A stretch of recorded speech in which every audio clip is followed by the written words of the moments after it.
it seemed like the deliverance broke through, Yes. opened the door to a limitation. Yes. We hear people say, witches did this, witches did that, these are Christians, or somebody cursed somebody, and we see the impact on their life, and they are Christians. Is it just a factor of an issue of ignorance or what? And we actually see the impact. And sometimes, it may be an issue of they don't know the authority, but I've seen very committed Christians who know the word and everything. And we see witchcraft attacks, oppressions of various kinds. I guess that's what I'm saying. Two ways I approach that answer is, the first one is that I said earlier, unused authority is no authority. Okay, good. You have to intentionally deal with certain things. It's like a laser approach compared to just fire burning. Okay.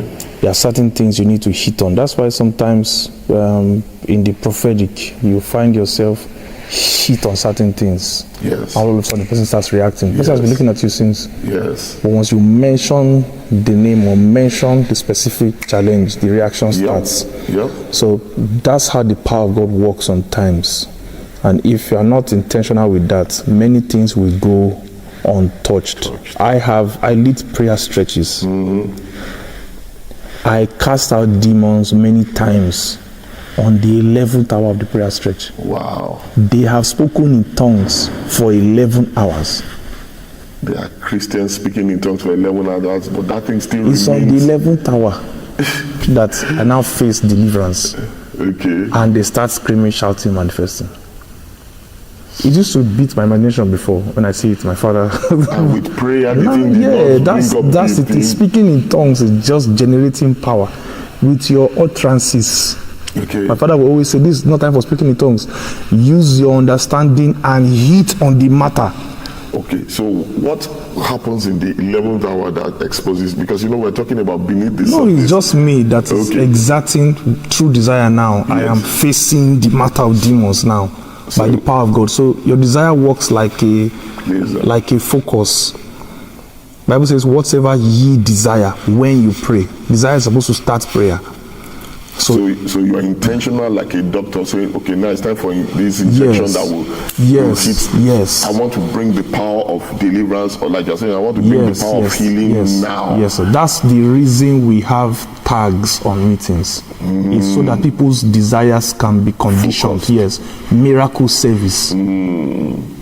Healing service.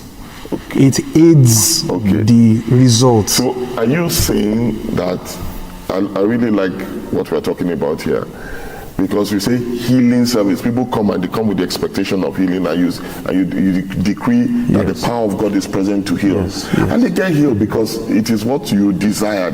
So are we saying many people have remained in bondage because we are afraid to talk about this deliverance thing, or say, now deliverance is happening? So many people come to meetings and they live in bondage. Yes, very true, sir. Because it's one of the most bastardized, apart from prophetic ministry. Yes. Most bastardized, area of ministry. Some are just even afraid to get into it because they're afraid of feedbacks. True. And they don't want. It's just safer to just do normal teaching. Let's pray and let's get out of here. I was like that for a number of years, and I wanted to just be a motivational speaker, not ruffle any feathers and come out neat and clean. The fears are legitimate because you have seen there are proofs that deliverance ministers, if you are not careful, it doesn't usually end well. That's why you must balance it with the word of faith.